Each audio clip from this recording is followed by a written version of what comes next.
राज्य उत्तराखंड के मुख्यमंत्री पुष्कर सिंह धामी ने बलबीर रोड स्थित भारतीय जनता पार्टी कार्यालय में केदारनाथ विधायक सैलारानी रावत के पार्थिव शरीर पर पुष्पचक्र अर्पित कर श्रद्धांजलि दी।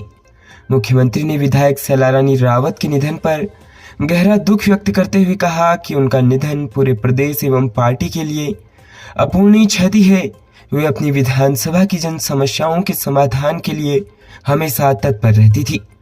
मुख्यमंत्री ने कहा कि सैलारानी रावत केदारनाथ विधानसभा क्षेत्र के विकास के लिए हमेशा समर्पित भाव से कार्य करती थी और जनता की समस्याओं को सरकार एवं शासन स्तर पर प्राथमिकता से रखकर उनका समाधान करवाती थी। उन्होंने हमेशा समाज के अंतिम छोर में खड़े लोगों की आवाज को उठाने और समाधान की ओर ले जाने का कार्य किया। उनका सरल, सहज एवं मृदुभाषी व्यक्तित्व था। मुख्यमंत्री ने दिवंगत आत्मा को अपने श्री चरणों में स्थान देने एवं शोक संतप्त परिवार और शुभचिंतकों को दुख की इस घड़ी में धैर्य प्रदान करने की ईश्वर से कामना करी है। उन्होंने कहा कि श्रीमती सैलारानी रावत की कर्तव्य निष्ठा और जनसेवा के प्रति समर्पण भाव को सदैव याद रखा जाएगा। इस अवसर पर कैबिनेट मंत्री डॉक्टर धन सिंह रावत, रेखा आर्या, सौरभ बहुगुणा, सांसद त्रिवेंद्र सिंह रावत, विधायक उमेश शर्मा काऊ, खजानदास, रेणु बिष्ट, सुरेश सिंह चौहान एवं पार्टी पदाधिकारियों ने सैलारानी रावत को श्रद्धांजलि अर्पित करी।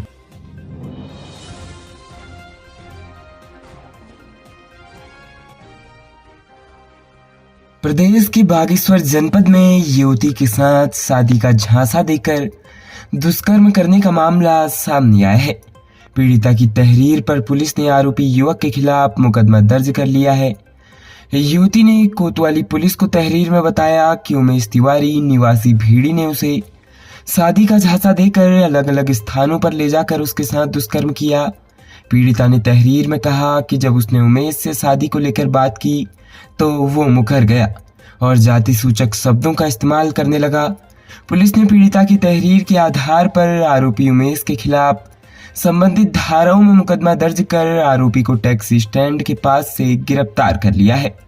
पुलिस द्वारा दी जानकारी के अनुसार आरोपी को मुख्य न्यायिक मजिस्ट्रेट की अदालत में पेश कर जेल भेज दिया है।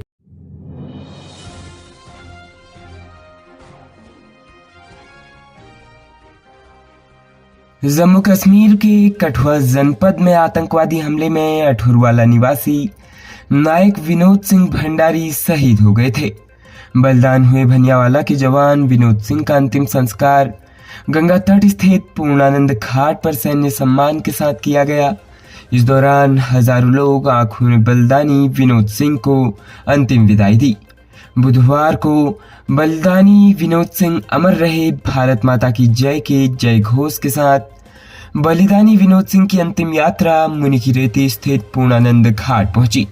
अंतिम यात्रा में बड़ी संख्या में नागरिकों ने नम आंखों से बलिदानी को अंतिम विदाई दी। सेना की बैंड की गूंज तथा बलिदानी के सम्मान में नारों से आकाश गुंजायमान हो उठा।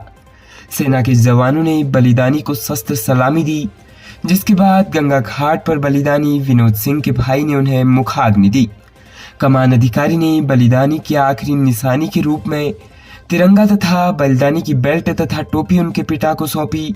विनोद सिंह मूल रूप से ग्राम चौंड पोस्ट ऑफिस खंडोगी खास पट्टी डिहरी कड़वाल के निवासी थे। पिछले 7 साल से उनका पूरा परिवार डोईवाला के अठुरवाला में रह रहा है। बलिदानी विनोद सिंह के पिता वीर सिंह भंडारी व चाचा सूरवीर सिंह भी सेना के बंगाल इंजीनियरिंग विंग से सेवानिवृत्त है। विनोद सिंह अपने घर के इकलौते बेटे थे। उनके अलावा उनकी 3 बहनें हैं जिनका विवाह हो चुका है। विनोद सिंह 3 माह पूर्व ही अपने घर अठुरवाला आए थे, जहां उनकी बेटी हुई थी, जो वर्तमान में 3 माह की है। विनोद सिंह के बलिदान का समाचार सुनकर क्षेत्र में शोक व्याप्त है। साथ ही दूर दूर से लोग उनके घर पहुंचकर अपनी संवेदना जता रहे हैं।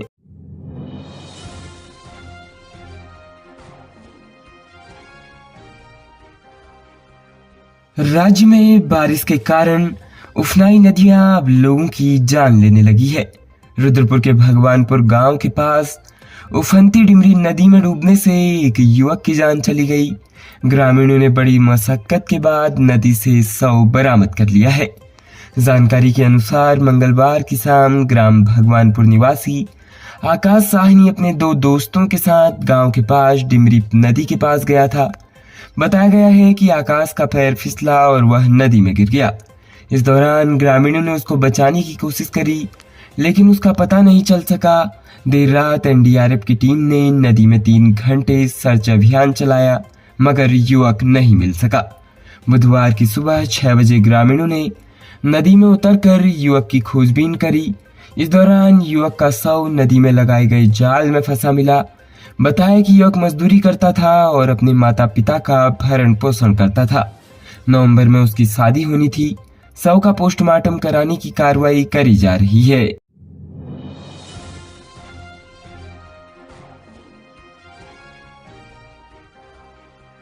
राज्य उत्तराखंड में विधानसभा उपचुनाव को लेकर 2 सीटों पर बुधवार को मतदान हो रहा है। इस बीच हरिद्वार जनपद की मंगलौर विधानसभा के लिब्बरहेड़ी गांव से हिंसक झड़प की खबर आई है। यहां वोट डालने को लेकर आपस में 2 दलों के कार्यकर्ताओं के बीच भिड़ंत हो गई। जानकारी के मुताबिक लिब्बरहेड़ी गांव के बूथ नंबर 5354 पर बसपा और भारतीय जनता पार्टी के कार्यकर्ताओं के बीच झड़प हो गई। दोनों ओर से जमकर लाठी डंडे चले। इस मारपीट में कई लोग घायल हुए हैं। घटना की जानकारी मिलते ही कांग्रेस प्रत्याशी व पूर्व विधायक काजी निजामुद्दीन भी वहां पहुंचे और घायलों को साथ लेकर अस्पताल के लिए निकले। हिंसा की जानकारी मिलते ही मौके पर भारी पुलिस बल पहुंचा और किसी तरह मामले को शांत किया।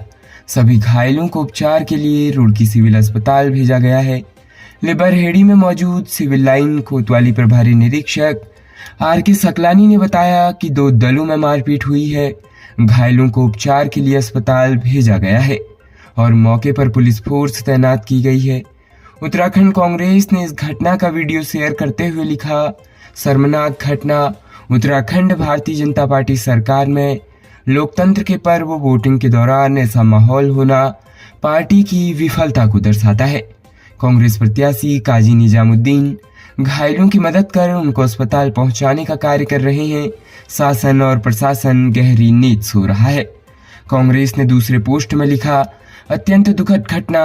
मंगलौर विधानसभा जब शासन प्रशासन सरकार के दबाव में कार्य करता है तो उसके परिणाम कुछ ऐसे ही आते हैं। भले हमारी आंखें नम हो जाए, लेकिन हम कांग्रेस के लोग अपनी विधानसभा की जनता के साथ खड़े हैं और उनकी हर संभव मदद करेंगे।